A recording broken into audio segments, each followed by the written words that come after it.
ਸਾਰੀ ਸੰਗਤ ਨੂੰ ਵਾਹਿਗੁਰੂ ਜੀ ਕਾ ਖਾਲਸਾ ਵਾਹਿਗੁਰੂ ਜੀ ਕੀ ਫਤਿਹ।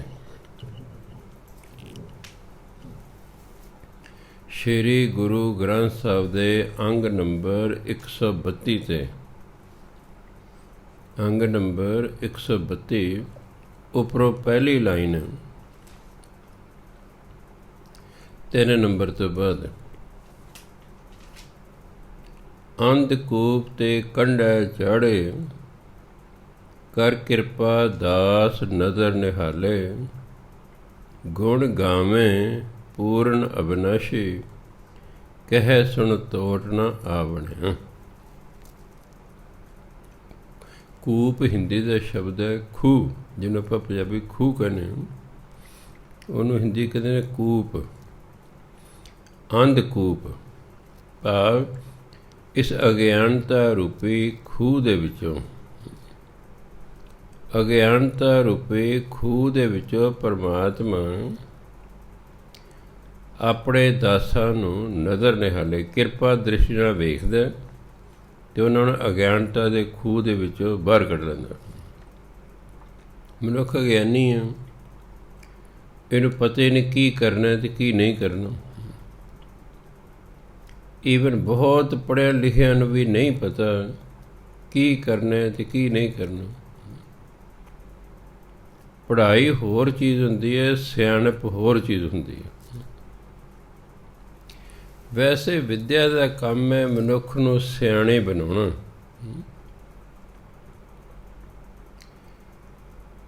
ਪਰ ਮਨੁੱਖ ਪੜ੍ਹ ਲਿਖ ਕੇ ਵੀ ਸਿਆਣਾ ਨਹੀਂ ਹੋ ਰਿਹਾ। ਇਹ ਅਗਿਆਨੀ ਹੀ ਰਹਿੰਦਾ ਹੈ। ਇਹ ਤੇ ਜਿਹੜੇ ਪ੍ਰਮਾਤਮਾ ਦੀ ਭਜਨ ਬੰਦਗੀ ਕਰਦੇ ਨੇ, ਜਿਹੜੇ ਦਾਸ ਨੇ, ਨਜ਼ਰ ਨਿਹਾਲੇ ਕਿਰਪਾ ਦ੍ਰਿਸ਼ਟੀ ਨਾਲ ਨਿਹਾਲੇ ਨੂੰ ਦੇਖਦਾ ਹੈ। ਜਿਹੜੇ ਪ੍ਰਮਾਤਮਾ ਦੇ ਦਾਸ ਨੇ, ਭਗਤੀ ਕਰਨ ਵਾਲੇ ਨੇ, ਪਰਮਾਤਮਾ ਉਹਨਾਂ ਨੂੰ ਕਿਰਪਾ ਦ੍ਰਿਸ਼ਟੀ ਨਾਲ ਵੇਖਦਾ ਅਤੇ ਅੰਧਕੂਪ ਤੇ ਕੰਢੈ ਚੜ੍ਹ ਅਗਿਆਨਤਾ ਦੇ ਕੁੱਪ ਹਨੇਰੇ ਖੂਹ ਦੇ ਵਿੱਚੋਂ ਉਹਨਾਂ ਨੂੰ ਬਾਹਰ ਕੱਢ ਲੈਂਦਾ। ਪਾ ਫਿਰ ਉਹਨੂੰ ਬਾਹਰ ਗਿਆਨ ਦਿੰਦਾ ਉਹਨੂੰ। ਹੁਣ ਆ ਸਾਰੀ ਬਾਣੀ ਜਿਹੜੀ ਹੈ ਇਹ ਗਿਆਨ ਹੈ।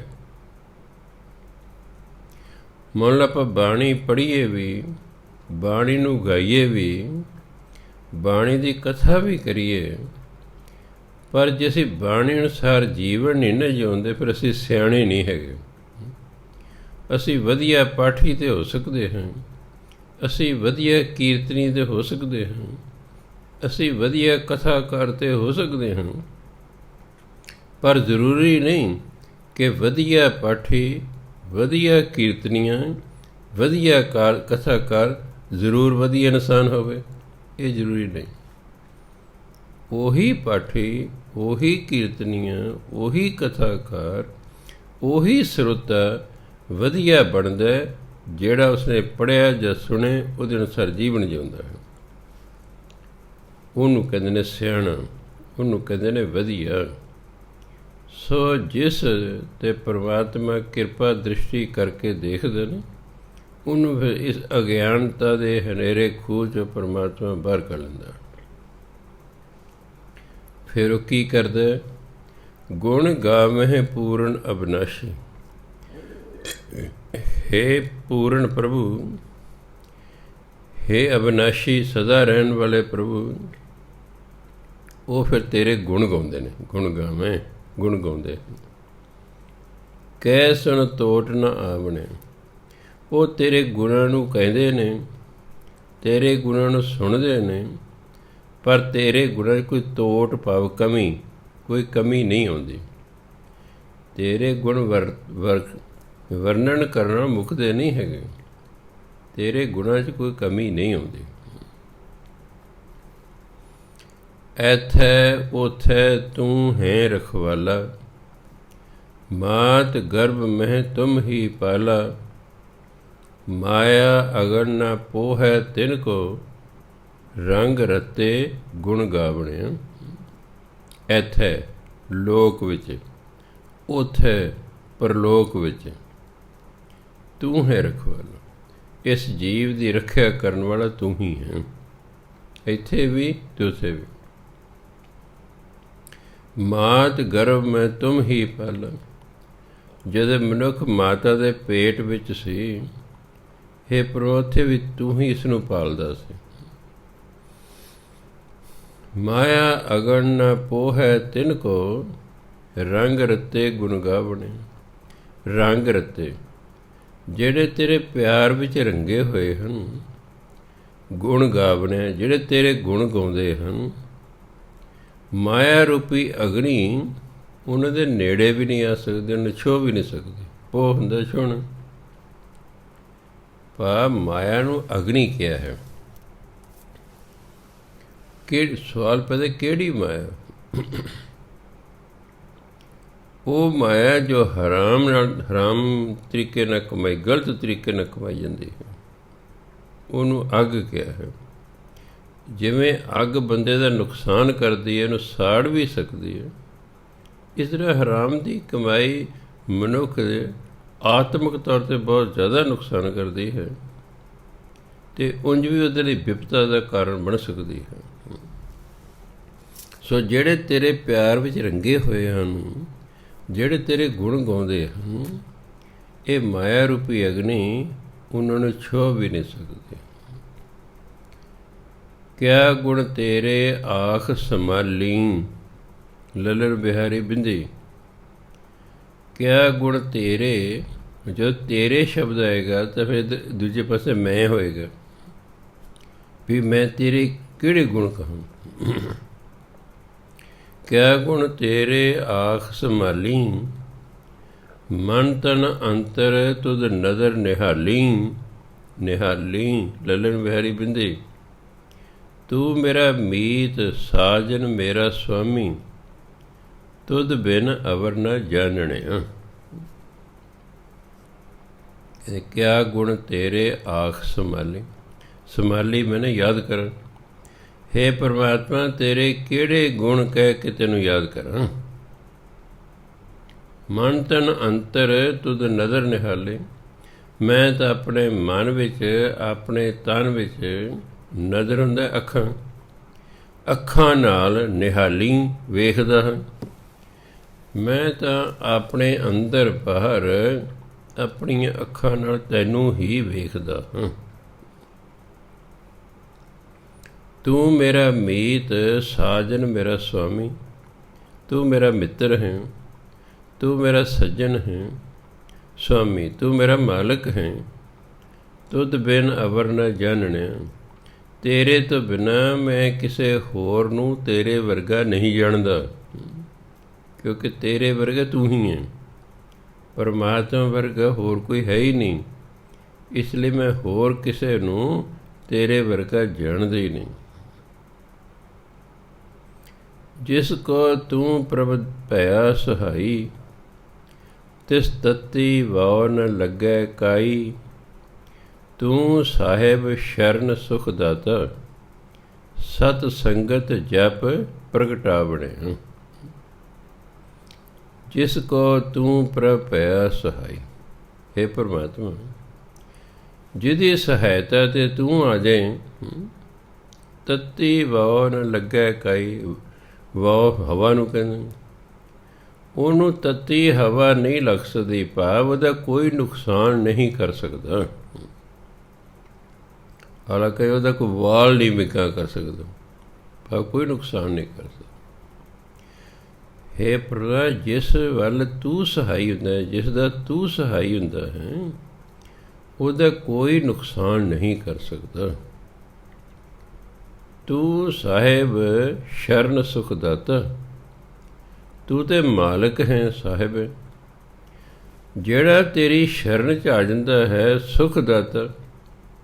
ਤੂੰ ਉਹਨੂੰ ਸੁਖ ਦਿੰਦਾ ਹੈ, ਕਿਉਂਕਿ ਤੂੰ ਸੁਖ ਦਾਤਾ।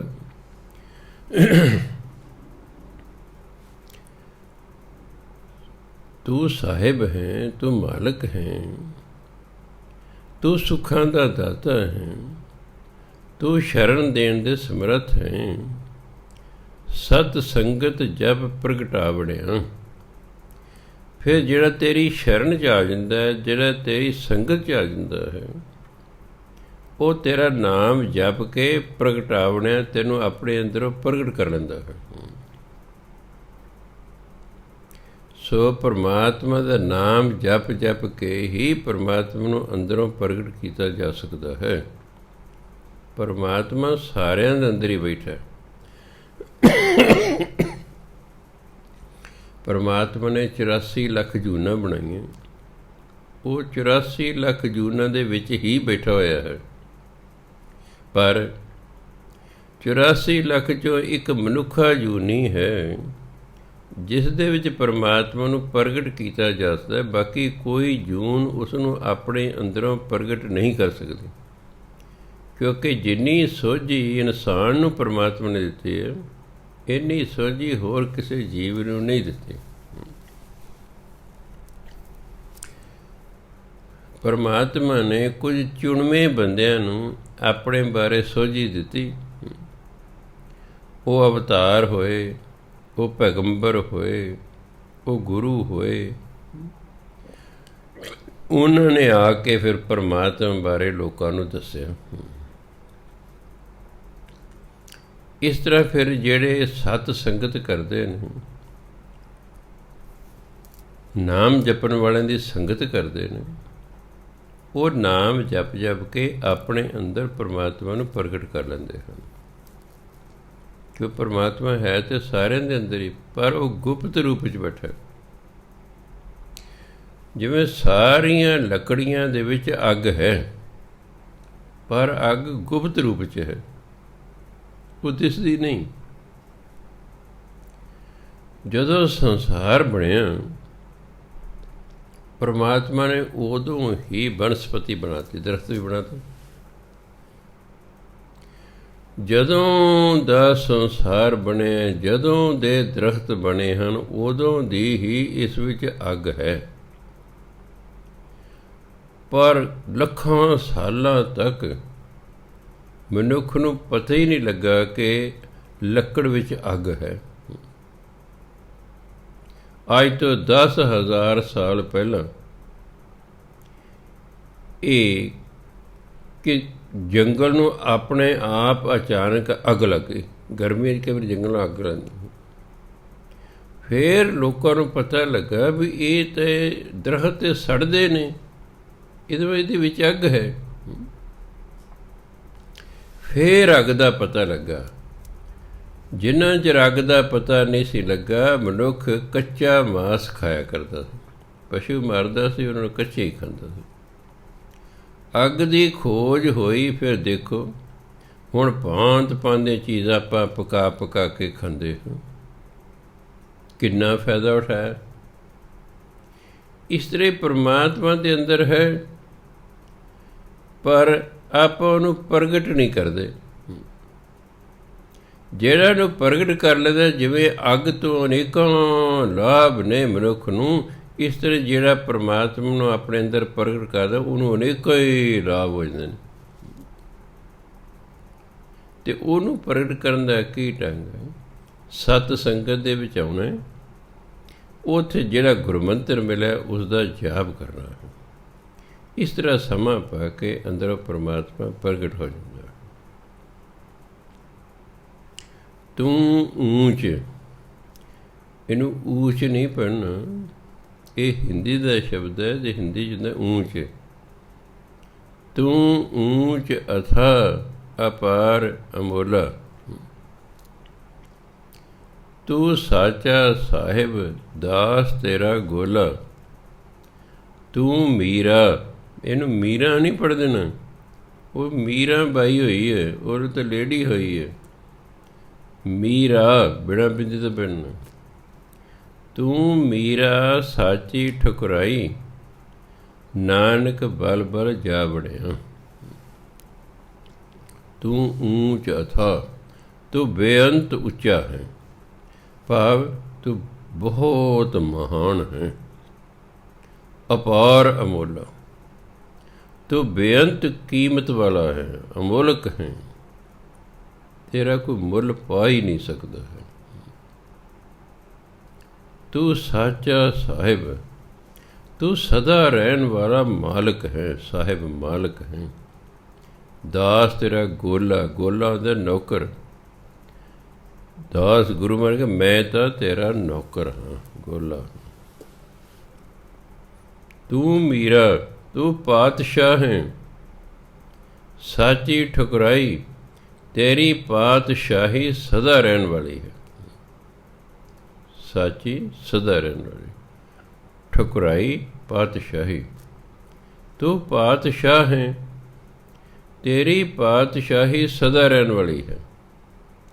ਅੱਜ ਦੇ ਬਾਦਸ਼ਾਹ ਦੇ ਕਈ ਵਾਰੀ 5 ਸਾਲਾਂ ਬਾਅਦ ਗੱਦੀਓ ਲੈ ਜਾਂਦੇ ਨੇ, ਗਈ ਬਾਦਸ਼ਾਹੀ। ਪਰਮਾਤਮਾ ਐਸਾ ਪਾਤਸ਼ਾਹ ਹੈ ਜੋ ਸਦਾ ਰਹਿਣ ਵਾਲਾ ਹੈ, ਇਸ ਲਈ ਉਹਦੀ ਠੁਕਰਾਈ, ਉਹਦੀ ਪਾਤਸ਼ਾਹੀ ਵੀ ਸਦਾ ਰਹਿਣ ਵਾਲੀ ਹੈ। ਨਾਨਕ ਬਲ ਬਲ ਜਾ ਵੜਿਆ। ਗੁਰੂ ਮੈਂ ਕਹੇ ਮੈਂ ਤੇ ਪਰਮਾਤਮਾ ਤੋਂ ਬਲਿਹਾਰ ਜਾਂਦਾ, ਬਲਿਹਾਰ ਜਾਂਦਾ। ਮਾਝ ਮਹਿਲਾ ਪੰਜਵਾਂ। ਪੰਚਮ ਪਾਤਸ਼ਾਹ ਅੱਗੇ ਫਰਮਾਨ ਕਰਦੇ ਨੇ, ਮਾਝ ਮਹਿਲਾ ਪੰਜਵਾਂ ਘਰ ਦੂਜਾ।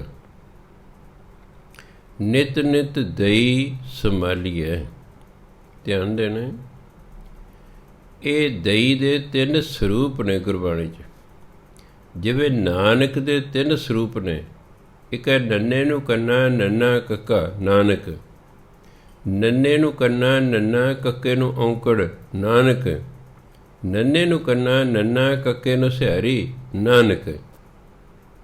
ਸਪੈਲਿੰਗ ਆਰਡਰ ਨੇ ਪਰ ਉਚਾਰਨ ਤਿੰਨਾਂ ਦਾ ਹੀ ਨਾਨਕ ਹੈ। ਇਸ ਤਰ੍ਹਾਂ ਇਹ ਜਿਹੜਾ ਦਈ ਹੈ, ਇਹ ਸੰਸਕ੍ਰਿਤ ਦਾ ਸ਼ਬਦ ਹੈ। ਇਹ ਆਪਣੇ ਹਿੰਦੀ ਪੰਜਾਬੀ ਦਾ ਨਹੀਂ, ਇਹ ਸੰਸਕ੍ਰਿਤ ਦਾ ਸ਼ਬਦ ਹੈ। ਸੰਸਕ੍ਰਿਤ ਦੇ ਵਿੱਚ ਇਹਦਾ ਉਚਾਰਨ ਹੈ ਦਈ। ਇਹਦੇ 3 ਸਰੂਪ ਨੇ, ਇੱਕ ਹੈ ਦੱਦਾ ਯਈਆ ਦਈ, ਇੱਕ ਹੈ ਦੱਦਾ ਯਈਏ ਨੂੰ ਔਂਕੜ ਦਈ, ਇੱਕ ਹੈ ਦੱਦਾ ਯਈਏ ਨੂੰ ਸਿਹਾਰੀ ਦਈ। ਉਚਾਰਨ ਤਿੰਨਾਂ ਦਾ ਦਈ ਹੈ, ਸਿਰਫ ਅਰਥ ਆਰਡਰ ਨੇ। ਜਿਵੇਂ ਨਾਨਕ ਨਾਨਕ ਨਾਨਕ, ਉਚਾਰਨ ਤਿੰਨਾਂ ਦਾ ਨਾਨਕ ਹੈ, ਅਰਥ ਆਰਡਰ ਨੇ। ਜਿਹੜਾ ਦੱਦਾ ਯਈਆ ਇਕੱਲਾ ਦਈ, ਉਹਦਾ ਮਤਲਬ ਹੇ ਰੱਬਾ। ਜਿਹੜਾ ਦੱਦਾ ਯਈਏ ਨੂੰ ਔਂਕੜ ਹੈ ਦਈ, ਉਹਦਾ ਮਤਲਬ ਰੱਬ। ਜਿਹੜਾ ਦੱਦਾ ਯਈਏ ਨੂੰ ਸਿਹਾਰੀ ਦਈ ਹੈ, ਉਹ ਹੈ ਰੱਬ ਨੇ। ਜਿਵੇਂ ਨਾਨਕ, ਹੇ ਨਾਨਕ, ਦੂਜਾ ਨਾਨਕ, ਨਾਨਕ ਸਿਹਾਰੀ ਵਾਲਾ ਨਾਨਕ ਨੇ। ਇਸੇ ਤਰ੍ਹਾਂ ਇਹ ਤਿੰਨੋਂ ਸਰੂਪ ਨੇ। ਇਹ ਜਿਹੜੇ ਸਿਹਾਰੀ ਤੇ ਔਂਕੜ ਲਾਏ ਹੋਏ ਨੇ ਹੇਠਾਂ, ਯਈਏ ਨੂੰ ਔਂਕੜ ਦੇ ਵੈਸੇ ਹੀ ਨਹੀਂ ਬੋਲਦਾ, ਔਂਕੜ ਦੇ ਊੜੇ ਤੇ ਹਾਹੇ ਨਾਲ ਬੋਲਦਾ। ਜਦੋਂ ਵੀ ਬੋਲਦਾ ਹੈ ਊੜੇ ਤੇ ਹਾਹੇ ਨਾਲ, ਤਾਂ ਹਾਹੇ ਨਾਲ ਔਂਕੜ ਤਾਂ ਬੋਲਦਾ ਜੇ ਸ਼ਬਦ ਕਿਰਿਆ ਹੋਵੇ। ਹੁਣ ਇਹ ਤੇ ਦਈ ਨਾਊਨ ਹੈ, ਪਰਮਾਤਮਾ। ਇਹ ਦਈਓ ਨਹੀਂ ਹੈ। ਕਈ ਇਸ ਦਾ ਉਚਾਰਨ ਦਈਓ ਕਰਦੇ ਨੇ। ਇਹ ਦਈਓ ਨਹੀਂ ਕਿ ਯਈਏ ਨੂੰ ਔਂਕੜ ਤੇ ਬੋਲਦਾ ਹੀ ਨਹੀਂ ਹੈਗਾ। ਉਹ ਤਾਂ ਗੁਰਬਾਣੀ ਯਈਏ ਨੂੰ ਔਂਕੜ ਤਾਂ ਬੋਲਦਾ ਹੀ ਨਹੀਂ। ਇਹ ਸੰਸਕ੍ਰਿਤ ਦੇ ਸ਼ਬਦ ਯਾਦ ਰੱਖਣਾ। ਜਿਵੇਂ ਭੁਯੰਗੰ ਲਿਖਿਆ ਭੁਯੰਗੰ, ਪਰ ਨਹੀਂ। ਜਿਹਨੂੰ ਸੰਸਕ੍ਰਿਤ ਨੂੰ ਪਤਾ ਵੇ ਭੁਯੰਗੰ ਨਹੀਂ, ਇਹ ਹੈ ਭੁਯੰਗਮ। ਉਹ ਜਿਹੜੀ ਉੱਤੇ ਟਿੱਪੀ ਲੱਗੀ ਹੋਈ ਹੈ ਕਿ ਤੇ ਦਾ ਗੱਗਾ ਨਹੀਂ ਬੋਲਦੇ, ਮੰਮਾ ਹੈ ਭੁਯੰਗਮ ਸੱਪ। ਆਪਾਂ ਸੱਪ ਕਹਿੰਦੇ, ਹਿੰਦੀ ਸਾਂਪ ਕਹਿੰਦੇ, ਸੰਸਕ੍ਰਿਤ ਭੁਯੰਗਮ ਕਹਿੰਦੇ। ਇਸ ਤਰ੍ਹਾਂ ਜਿਹਨੂੰ ਆਪਾਂ ਦੀਦੰਗ ਕਹਿੰਦੇ ਹਾਂ, ਦੱਦੇ ਦੀ ਬਿਆਰੀ ਦੱਦੇ ਦੀ ਟਿੱਪੀ, ਗੁਰਬਾਣੀ 'ਚ ਹੁੰਦਾ ਹੈ। ਆਪਾਂ ਉਹਨੂੰ ਉਸ ਤਰ੍ਹਾਂ ਪੜ੍ਹਦੇ ਦੀਦੰਗ ਨਹੀਂ। ਇਹ ਫਾਰਸੀ ਦਾ ਸ਼ਬਦ ਹੈ। ਇਹਦਾ ਉਚਾਰਨ ਦੀਦਨ ਅੱਖਾਂ। ਦੇਖਿਆ ਤੇਰੇ ਦੀਦੇ ਫੁੱਟ ਗਏ ਤੇਰੇ, ਵੀ ਤੈਨੂੰ ਦਿਖਦਾ ਨਹੀਂ। ਉਹ ਦੀਦੰਗ ਨਹੀਂ ਉਹਦਾ ਉਚਾਰਨ, ਉਹਦਾ ਉਚਾਰਨ ਹੈ ਦੀਦਨ। ਇਸ ਤਰ੍ਹਾਂ ਦਰਗਹ ਉਚਾਰਨ ਨਹੀਂ ਹੈ। ਇਹ ਫਾਰਸੀ ਦਾ ਸ਼ਬਦ ਹੈ, ਇਹਦਾ ਉਚਾਰਨ ਹੈ ਦਰਗਾਹ। ਜਿਵੇਂ ਕਿ ਅੱਲੋ ਅਲਖ ਨਾ ਜਾਈ ਰੱਖਿਆ ਪੜ੍ਹਦੇ, ਅੱਲੋ ਨਹੀਂ ਉਚਾਰਨ। ਇਹ ਅਰਬੀ ਭਾਸ਼ਾ ਦਾ ਸ਼ਬਦ ਹੈ ਜਿਹਦਾ ਉਚਾਰਨ ਅੱਲਾਹ। ਅੱਲਾ ਅਲਖ ਨ ਜਾਈ ਲਖਿਆ। ਹਾਹੇ ਨੂੰ ਔਂਕੜ ਦੇ ਇਸ ਲਈ ਲਾਇਆ ਹੋਇਆ ਹੈ ਕਿ ਅੱਲਾ ਇੱਕ ਵਚਨ ਹੈ ਅਤੇ ਪੁਲਿੰਗ ਹੈ, ਇਸ ਲਈ ਹਾਹੇ ਨੂੰ ਔਂਕੜ ਲਾਇਆ, ਬੋਲਣ ਲਈ ਨਹੀਂ ਹੈਗਾ। ਇਸੇ ਤਰ੍ਹਾਂ ਇਹ ਜਿਹੜਾ ਦੱਦੇ ਨੂੰ ਯਈਅਰ ਜਿਹੜਾ ਔਂਕੜ ਲੱਗਾ ਹੋਇਆ ਹੈ, ਇਹ ਬੋਲਣ ਨਹੀਂ ਲਈ ਨਹੀਂ ਹੈ, ਇਹ ਤਾਂ ਦੱਸ ਰਿਹਾ ਕਿ ਪਰਮਾਤਮਾ ਇੱਕ ਵਚਨ ਹੈ। ਇਸ ਲਈ ਖਿਆਲ ਰੱਖਣਾ ਅੱਗੇ ਤਾਂ ਨਿਤ ਨਿਤ ਦਈ ਸੰਭਾਲੀਐ, ਮੂਲ ਨ ਮਨੋ ਵਿਸਾਰੀਐ। ਰਹਾਓ ਸੰਤਾਂ ਸੰਗਤ ਪਾਈਐ, ਜਿਤ ਜਮ ਕੈ ਪੰਥ ਨ ਜਾਈਐ। ਤੋਸ਼ਾ, ਇਹਨੂੰ ਤੋਸਾ ਨਹੀਂ ਪੜ੍ਹਨਾ, ਇਹ ਫਾਰਸੀ ਦਾ ਸ਼ਬਦ ਹੈ ਤੋਸ਼ਾ। ਸੱਸੇ ਦੇ ਪੈਰ 'ਚ ਬਿੰਦੀ ਲਾਣੀ ਹੈ, ਪੈਰ 'ਚ ਹਾਹਾ ਲਾਣਾ। ਤੋਸ਼ਾ ਧਨ ਨੂੰ ਕਹਿੰਦੇ ਨੇ, ਆਪਾਂ ਧਨ ਕਹਿੰਦੇ ਹਾਂ, ਫਾਰਸੀ ਕਹਿੰਦੇ ਤੋਸ਼ਾ। ਪਹਿਲਾਂ ਰਾਜੇ ਜਿੱਥੇ ਧਨ ਰੱਖਿਆ ਕਦਸ ਕੰਮ ਰੱਖਿਆ ਤੋਸ਼ਾ ਖਾਨਾ, ਹੁਣ ਕਿ ਤੋਸ਼ਾ ਖਾਨਾ, ਜਿੱਥੇ ਤੋਸ਼ਾ ਧਨ ਰੱਖਿਆ ਜਾਂਦਾ ਸੀ। ਇਹ ਫਾਰਸੀ ਦਾ ਸ਼ਬਦ ਹੈ, ਇਹਦਾ ਉਚਾਰਨ ਹੈ ਤੋਸ਼ਾ। ਸੱਸੇ ਪੈਰ ਬਿੰਦੀ, ਪੈਰ 'ਚ ਹਾਹਾ ਲਾ ਕੇ ਬੋਲ। ਤੋਸ਼ਾ ਹਰ ਕਾ ਨਾਮ ਲੈ, ਤੇਰੇ ਕੁਲਹਿ ਨ ਲਾਗੈ ਗਾਲ ਜੀਓ। ਪੰਚਮ ਪਾਤਸ਼ਾਹ ਕਹਿੰਦੇ ਨਿਤ ਨਿਤ ਦਈ ਸੰਭਾਲੀਐ। ਨਿਤ ਨਿਤ ਦਾ ਮਤਲਬ ਹਮੇਸ਼ਾ, ਨਿਤ ਦਾ ਮਤਲਬ ਰੋਜ਼ ਰੋਜ਼ ਨਹੀਂ ਹੈਗਾ। ਨਿਤ ਦਾ ਮਤਲਬ ਹੈ ਹਮੇਸ਼ਾ। ਹਮੇਸ਼ਾ ਰੱਬ ਨੂੰ ਯਾਦ ਕਰਨਾ ਚਾਹੀਦਾ ਹੈ।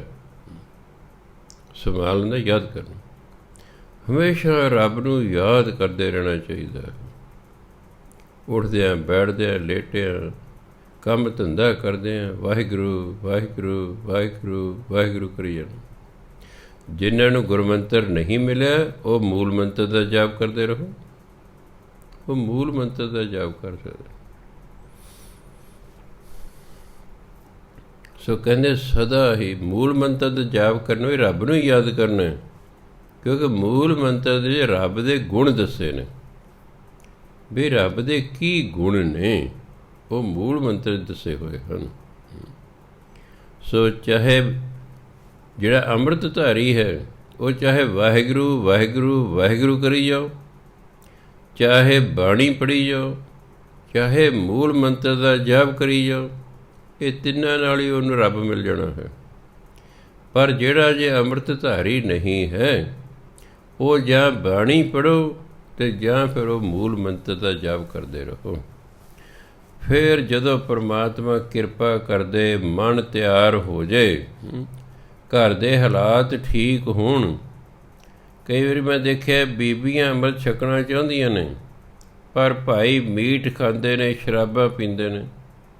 ਉਹ ਮੈਨੂੰ ਪੁੱਛਦੀਆਂ ਬਾਬਾ ਜੀ ਇਹ ਤਾਂ ਕਹਿੰਦੇ ਨੇ ਮੀਟ ਬਣਾ ਵੀ, ਆਂਡੇ ਵੀ ਬਣਾ, ਮੈਂ ਕੀ ਕਰਾਂ?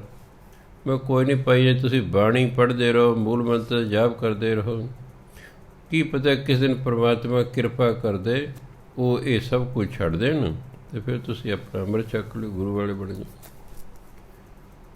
ਮੈਂ ਸਹਿਮਤੀ ਤੋਂ ਬਿਨਾਂ ਜੇ ਤੁਸੀਂ ਕਰੋਗੇ, ਉਹ ਅਵਤਵਾ ਬੋਲ ਦੇਗਾ, ਉਹ 'ਤੇ ਭਾਰ ਚੜ੍ਹ ਜਾਏਗਾ। ਕੋਈ ਆਪਣੇ ਕਕਾਰਾਂ ਦੀ ਨਿੰਦਿਆ ਕਰਦੇ, ਕੋਈ ਕਹੇ ਕੀ ਤੁਸੀਂ ਹਰ ਵੇਲੇ ਰਾਮ ਰਾਮ ਰਾਮ ਟੈਂਡੇ ਟੈਂਡੇ ਕਰਦੇ ਰਹਿੰਦੇ ਹੋ। ਸਾਡਾ ਕੁਛ ਨਹੀਂ ਵਿਗੜਨਾ, ਪਰ ਉਹ ਬਾਣੀ ਦੀ ਗੁਰਮਤਿ ਦੀ ਨਿਰਾਦਰੀ ਕਰੇ, ਵਿਗੜਨਾ ਤੇ ਉਹਦਾ। ਅਤੇ ਜੇ ਪਤੀ ਦਾ ਹੀ ਵਿਗੜ ਗਿਆ ਤਾਂ ਫਿਰ ਫਾਇਦਾ ਕੀ ਹੋਇਆ? ਇਸ ਲਈ ਸਮੇਂ ਦੀ ਉਡੀਕ ਕਰਨੀ ਚਾਹੀਦੀ ਹੈ। ਜਦੋਂ ਸਮਾਂ ਠੀਕ ਆਵੇ ਉਦੋਂ ਭਾਈ ਮਨ। ਇੱਕ ਬੀਬੀ ਕਹਿੰਦੀ ਮੈਨੂੰ ਮੇਰਾ ਘਰ ਵਾਲਾ ਪਾਠ ਨਹੀਂ ਕਰਨ ਦਿੰਦਾ, ਮੈਂ ਨਾ ਕਰ।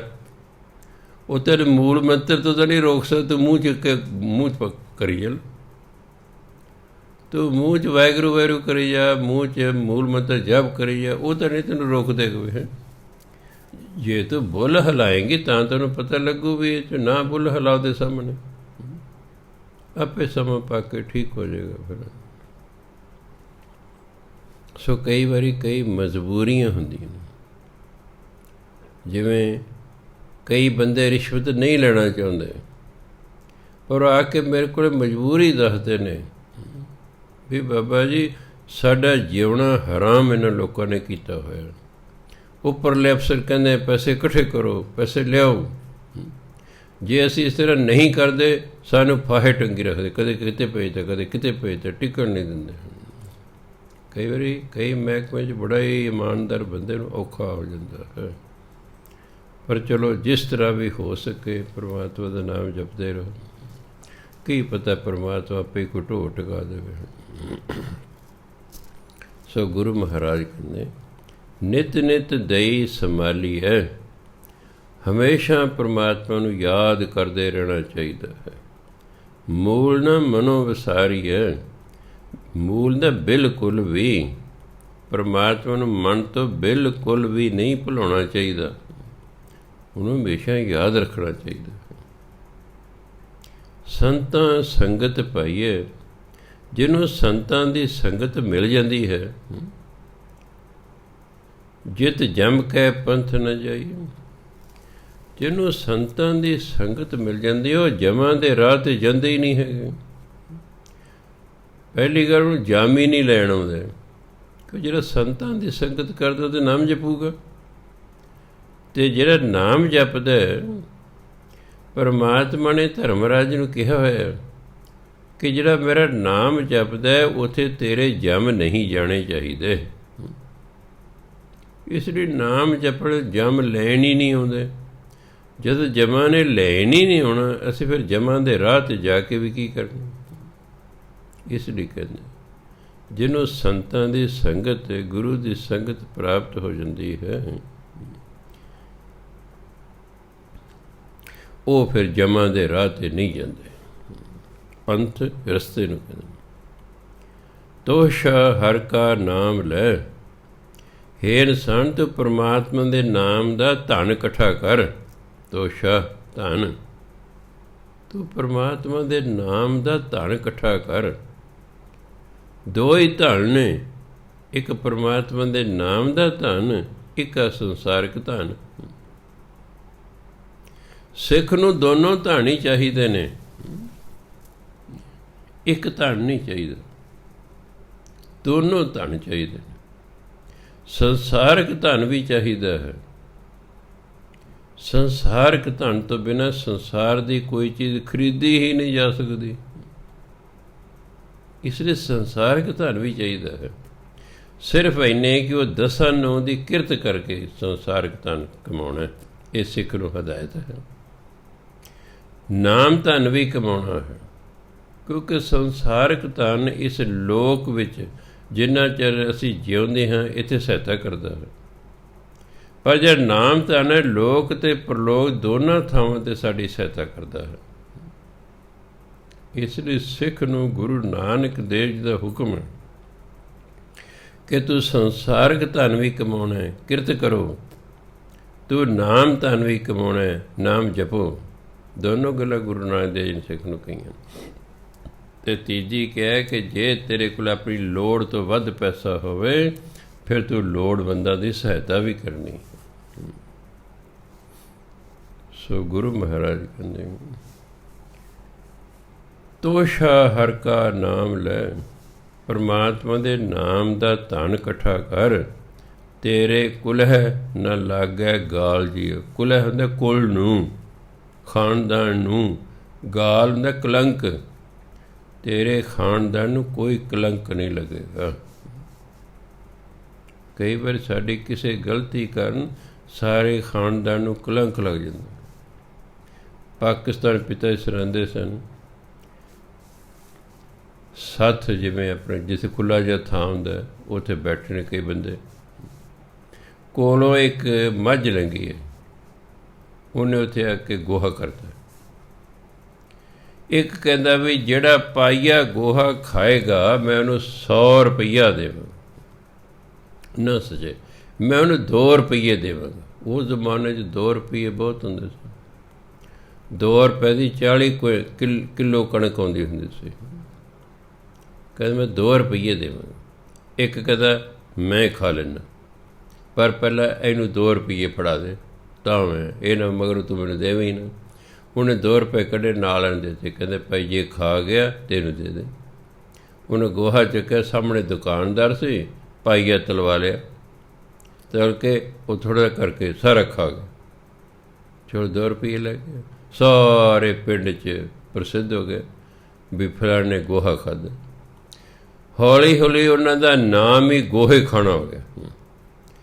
ਮੰਨ ਲਓ ਜਿਵੇਂ ਉਹਦਾ ਨਾਂ ਹੋਵੇ ਜਰਨੈਲ ਸਿੰਘ, ਪਿੰਡ 'ਚ 3-4 ਜਰਨੈਲ ਹੁੰਦੇ ਕਈ ਵਾਰੀ। ਤੂੰ ਕਿਹੜੇ ਜਰਨੈਲ ਸਿੰਘ ਦੇ ਘਰ ਜਾਣਾ? ਉਹ ਗੋਹੇ ਖਾਣੇ ਹੁੰਦੇ, ਉਹਨਾਂ ਨੂੰ ਗੋਹੇ ਖਾਣੇ ਕਹਿਣ ਲੱਗ ਪਏ।